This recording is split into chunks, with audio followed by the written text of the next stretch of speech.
In a remote mountainous region, there was a village known as the Sleeping Village. The people there stayed awake during the night and slept during the day. No one knew how this strange tradition had started. One day, a young scientist named Faison arrived from the city to research the phenomenon. He observed that as soon as the sun rose, the villagers locked themselves in their homes, drew the curtains, and fell into a deep sleep. One night, while the villagers were asleep, Faison studied their brain activity. He discovered that their brains emitted special waves during the daytime that induced sleep.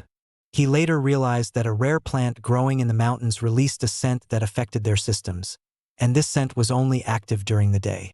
Faison came up with a solution and designed special masks that filtered the scent. Slowly, the villagers began waking up at normal hours.